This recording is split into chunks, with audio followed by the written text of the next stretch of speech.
Добрый день, everybody! За неделю произошла масса интересных событий в индустрии. Например, презентация новеньких видеокарт RTX, некие слухи о состоянии Stalker 2. Также появились свежие детали про разработку GTA 6. Но, разумеется, это не все главные инфоповоды недели. Тем не менее, напомню, если у вас есть возможность, можно стать спонсором канала или на Патреоне за скромную плату. Также присоединяйтесь к нам в Телеграм-канал. И последнее, но не менее важное. Не забывайте нажать лайк, а если ты тут впервые, можно подписаться на канал. Ну и давайте детальнее разбираться. Компания Sony выпустила первый тизер-трейлер компьютерной версии Spider-Man Miles Morales. В ролике демонстрируется нарезка кадров с геймплеем и кат-сценами из альфа-билда, а в конце появляется заставка, подтверждающая, что Miles Morales выйдет в Steam и EGS, как и ремастер основной игры. Главное, что 30-секундный ролик сроки выхода подтверждает и даже, возможно, их уточняет. В начале видео можно услышать обращенное к главному герою «Увидимся через несколько недель, Человек-паук». Из этого можно сделать вывод, что игра выйдет в конце октября. Официально порт от студии Nixxes должен появиться осенью, хотя точную дату по-прежнему не сообщают. Вместе с этим у игры открылась страница в Steam со скриншотами и системными требованиями. Предзаказ пока закрыт, но стоимость, предположу, будет такой же, как и у Питера Паркера.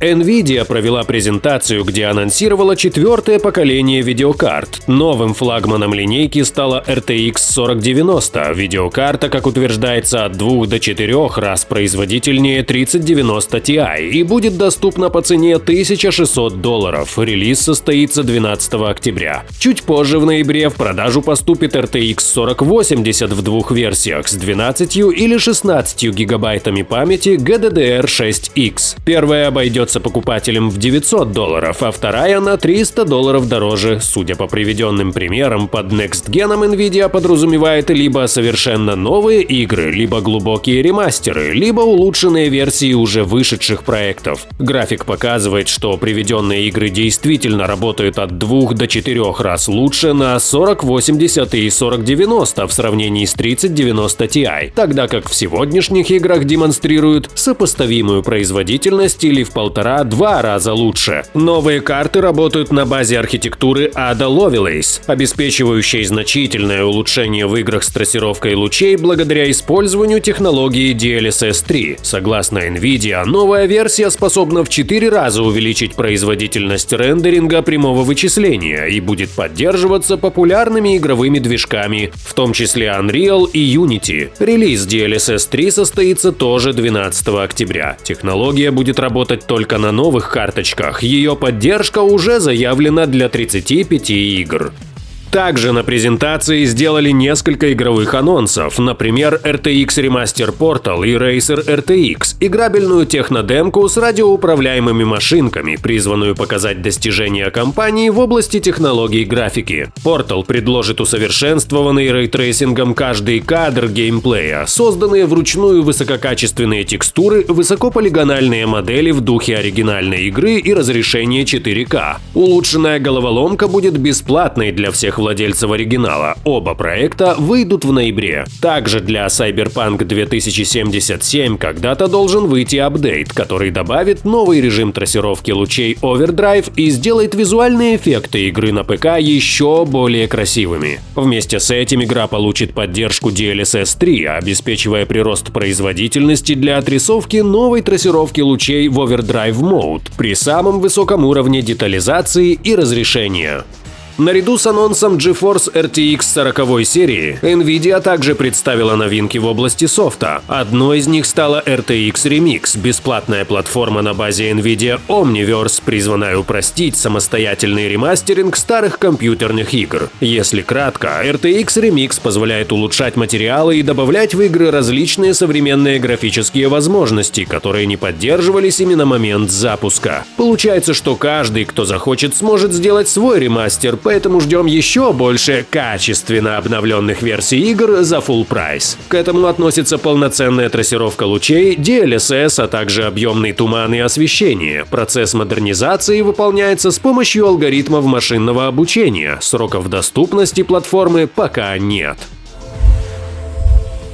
В интервью IGN Japan гейм-директор Кенто Киносита раскрыл дополнительные подробности о Winters Expansion для Resident Evil Village, включая его продолжительность и масштаб. По словам разработчика, прохождение Shadows of Rose займет около 4 часов, что сделает его одним из самых больших DLC для Resident Evil на сегодняшний день. Кроме того, Киносита подтвердил, что в дополнении будет несколько локаций, хотя в трейлерах и геймплее пока был представлен только замок Димитреску. При этом, так как действие DLC происходит внутри разума Мегамицелия, все эти места будут искаженными версиями своих реальных версий. К слову, дополнение Shadows of Rose завершит сагу о семье Уинтерсов.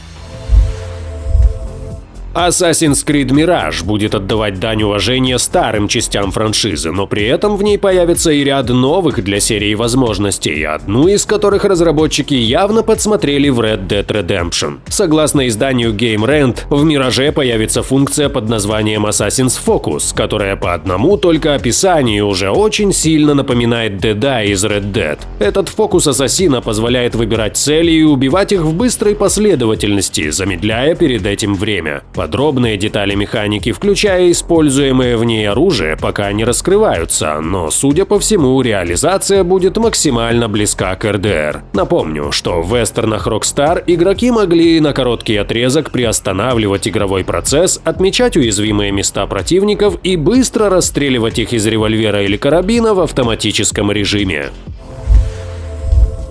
Руководство Sony уже ехидно потирает руки, потому что, по данным Financial Times, началась вторая фаза рассмотрения сделки между Microsoft и Activision Blizzard специалистами управления по конкуренции и рынкам Великобритании. К делу будут привлечены независимые эксперты, им предстоит тщательно анализировать все доводы сторон, выбрав оптимальное решение, соответствующее интересам британских потребителей и бизнеса. Как сообщают журналисты, очень серьезный вопрос покупки Activision Blizzard за $70 миллиардов будет рассматриваться и на уровне Евросоюза. Процесс долгий. Регуляторы считают, что сценарий, при котором Microsoft станет единоправным владельцем крупнейших игровых серий в мире, вроде Call of Duty и World of Warcraft, потенциально может сильно навредить естественной рыночной конкуренции, поставив под удар как уже существующие компании, так и тех, кто только готовится к своему дебюту в индустрии интерактивных развлечений. Их также сильно тревожит высокая техническая компетенция и крепкий технологический фундамент мелкомягких, особенно в перспективных и развивающихся сферах, вроде облачных сервисов и стриминговых решений. Регуляторы считают, что Microsoft может использовать свое преимущество в связке с каталогом игр Activision для дальнейшего укрепления своих рыночных позиций.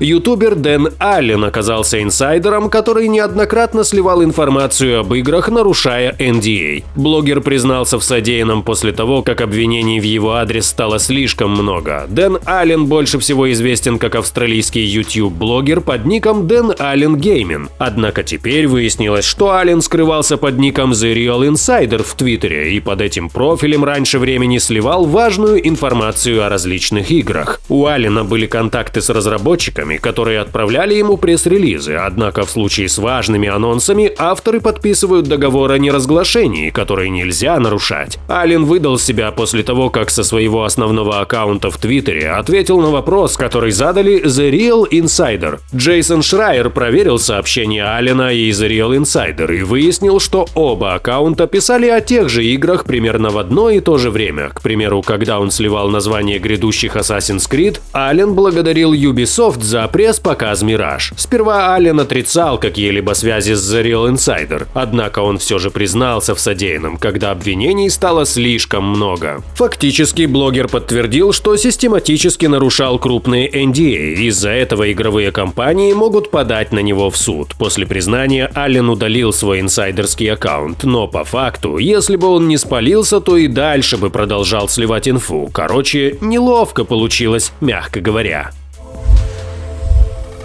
За последнее время было анонсировано множество AAA-игр по лицензии Marvel. Insomniac Games готовит Человека-паука 2 и Росомаху. EA Motive делает Железного Человека, а Skydance New Media во главе с Эми Хеннинг занимается приключенческим экшеном про Капитана Америка и Черную Пантеру. Marvel Studios стала первопроходцем в создании киновселенной, однако в случае с играми общей связи между ними не будет. Вице-президент Marvel Games Билл Роземан рассказал, что они не требуют от разрабов создания какой-либо связанной вселенной, поскольку хотят, чтобы у студий была свобода в рассказывании собственных историй без влияния на чужие игры. Не знаю, может быть и зря, потому что часто такая каша получается, что потом игроки разбираются в связях в супергеройской вселенной годами.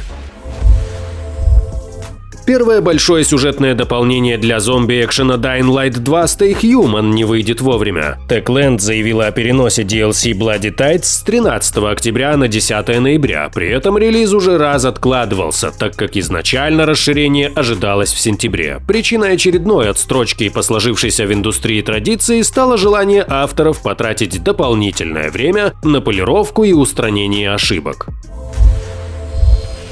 Генеральный директор Respawn Винс Зампелло поделился своими мыслями о плохом запуске и критике Battlefield 2042 в интервью изданию Barron's. По его мнению, последняя часть франшизы ушла слишком далеко от классического геймплея серии, мол, DICE пытались реализовать несколько слишком амбициозных для команды вещей, но, похоже, не уделила должного внимания геймплею. Из-за этого новшества оказались неинтересными, что привело к критике и провалу игры. Не прошло и года, как гендир EA Эндрю Уилсон признал, что Battlefield 5 и 2042 не удались, и над франшизой предстоит много работать. Уилсон сравнил франшизу с серией «Звездные войны», в которой присутствуют фильмы, не соответствующие ожиданиям фанатов. Зато он увидел в неопределенности вокруг Call of Duty плюс для Battlefield. Переход Activision Blizzard под крыло Microsoft может увеличить популярность Battlefield, поскольку она точно останется мультиплатформенной. Лишившись Call of Duty, поклонники плойки вынуждены будут искать замену серии на своей платформе, и здесь EA может завладеть их вниманием. Наверняка он огорчится, если узнает, что колда не будет эксклюзивом майков. С другой стороны, если они продолжат и дальше плевать на качество своих игр, то Батле вообще ничего не поможет.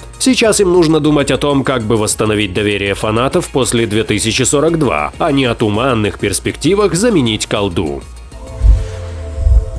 СМИ обратили внимание на вакансию сценариста для ремейка Splinter Cell на сайте Ubisoft. В описании должности сказано, что, мол, Ubisoft Торонто не только обновит визуальный стиль и геймплей, но и перепишет сценарий, что уже как бы настораживает. В вакансии указано, что история оригинальной Splinter Cell возьмется за основу для дальнейшего обновления и переписывания сценария в ремейке. Мир типа должен стать более аутентичным и правдоподобным, а повествование более последовательным и убедительным. Судя по описанию должности, коллектив намерен переписать и обновить историю для, так сказать, современной аудитории, сохранив при этом дух и тематику оригинала. Знаем мы эти обновления под современную аудиторию от Ubisoft, которые похерили не один десяток игр. Тут даже и шутить не особо хочется, ведь реальность все равно окажется гораздо абсурднее. Студия GSC по запросу сайта Тома Хендерсона Insider Gaming прокомментировала мелькавшие слухи о состоянии Stalker 2 «Сердце Чернобыля» и о его возможном переносе на более поздний срок. Речь идет о появившихся на днях сообщениях, будто из-за проблем с производством и налаживанием рабочего процесса игра задержится до 24-го, а то и до 25-го года, хотя официально заявлено на 23-й. GSC заявили, что обычно не комментируют подобного рода слухи, но абсурднейший характер информации вынудил их сделать исключение. Короче говоря, команда заявила, что это неправда. Игру в очередной раз не откладывают, поэтому лучше ждите официальной информации.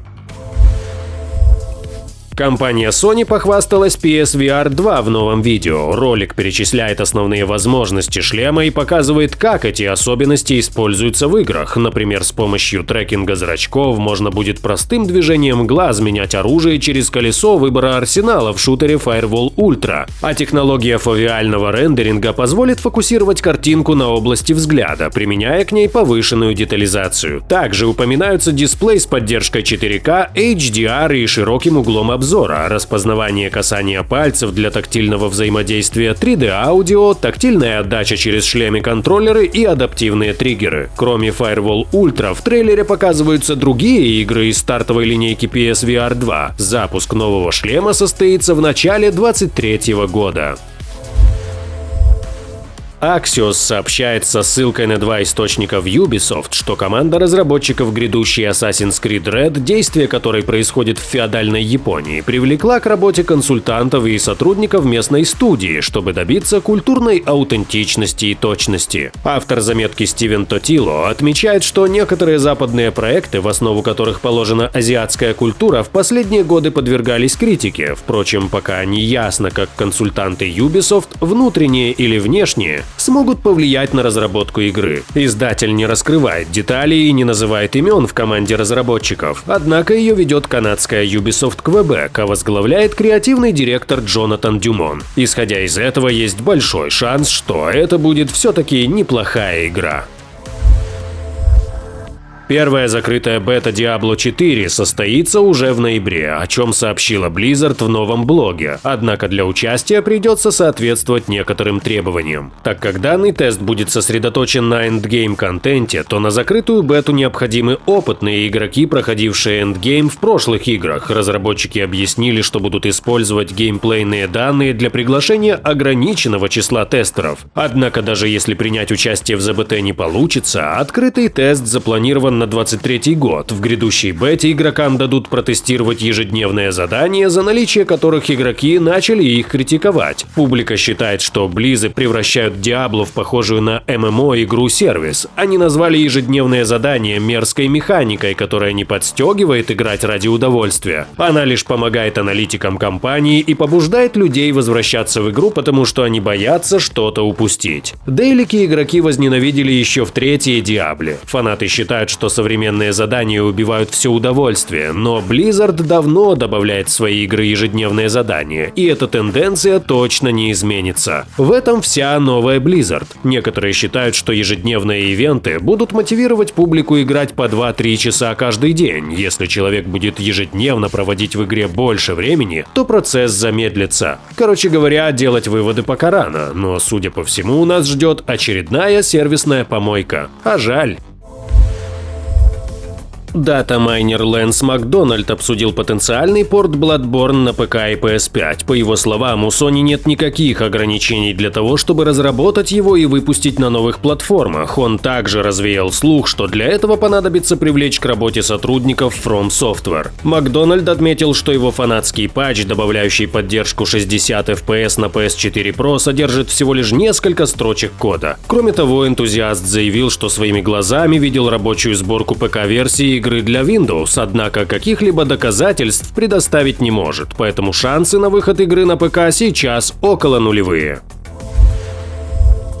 Журналисты опубликовали первые минуты боди-хоррора Scorn, чей визуальный стиль вдохновлен работами Ханса Гигера, создателя «Чужого». Герой исследует таинственный комплекс, решает головоломки и взаимодействует с разными устройствами, которые выглядят как живые существа. Как отмечает пресса, Scorn точно не для брезгливых. Слишком много гнили, склизких предметов, болотно-зеленого и коричневого цветов. Автору Еврогеймер не понравился чересчур медленный темп игры. Цитата: «У Scorn фантастический визуальная эстетика. Игра может стать хардкорным фестивалем насилия, а пока ты будто идешь работать на заводе внутри чьего-то ануса. Многие механизмы требуют, чтобы герой засунул в них руки. Выглядит и правда мерзко. В прологе нет противников, поэтому первые полчаса герой занят только головоломками. Игра выйдет через месяц, поэтому готовьте длинные перчатки».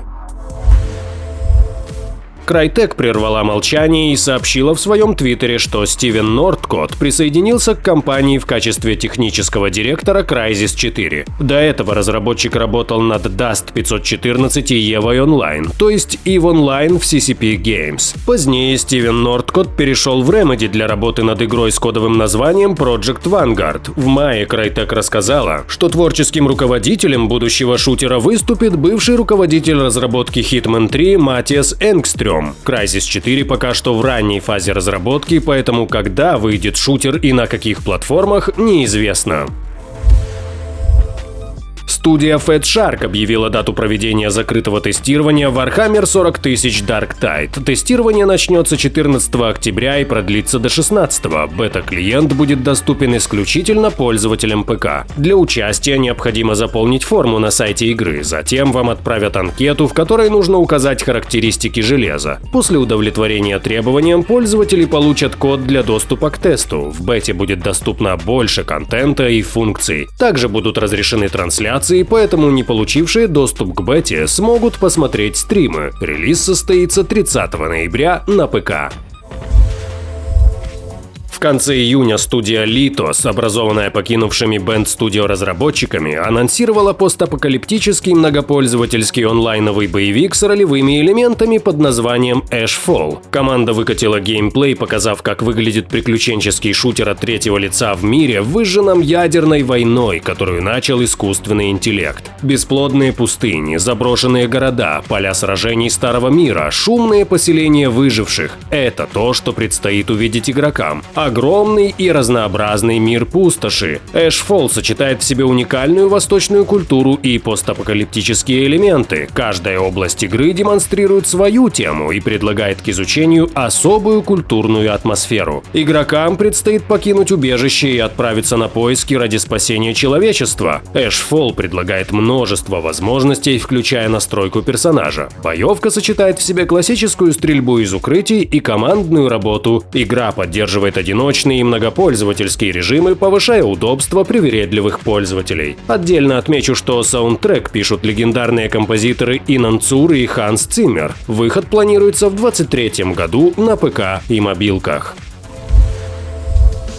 На данный момент у Call of Duty Modern Warfare 2 67% положительных отзывов, а критикуют игру за многие аспекты. Мы изучили мнение людей и составили примерную картину впечатлений от беты на ПК. Больше всего критики приходится на техническую часть игры. Люди пишут, что даже на мощном железе шутер лагает, а у кого-то и вовсе не запускается. Кто-то ругает графику и шутинг, хотя большинству он понравился. Также под критику попали коридорные карты. Логично, что аудитории не понравилась цена на новинку, с чем я крайне солидарен. По мнению людей, она завышенная, поскольку MV2 называют копией Warzone с другими текстурами. Вдобавок ко всему ругают и интерфейс. Мол, выглядит он так, как будто он был создан мобильным разработчиком, которому сказали сделать что-то за 30 минут. Другие с иронией пишут, что теперь можно юзать резиновых бойцов. Впрочем, положительные отзывы тоже есть. В первую очередь люди саркастично сравнивают шутер с Battlefield 2042 и пишут, что MV2 играется лучше нее, поэтому его уже можно оценить хорошо. Игроки хвалят звук оружия, который добавляет баллов в копилку реализма. Аудитория в целом оценила геймплей, новые механики, стрельбу и ощущение оружия положительно. Если хотите узнать побольше о минусах и плюсах игры, советую посмотреть наш детальный видос про игру, правда там показана PS5 версия. В то же время в сюжетной кампании Modern Warfare 2 игроков ждут всего 16 сюжетных заданий.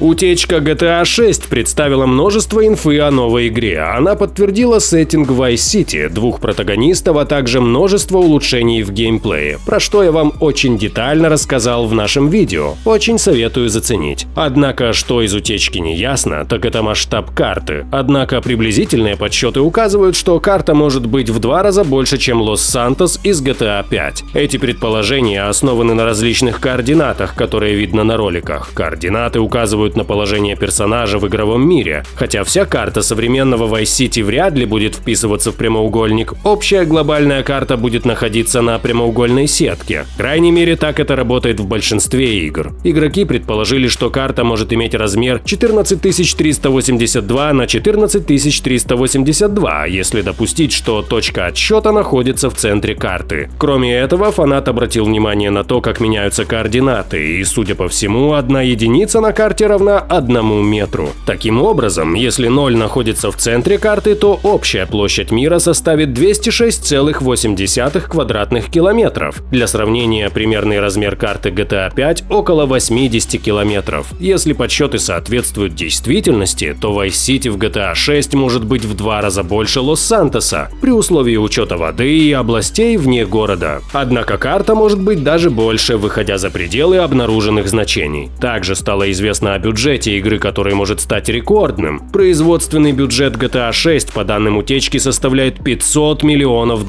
Если верить хакеру, слившему данные проекта, Rockstar планирует осуществить продажи игры на $1 миллиард.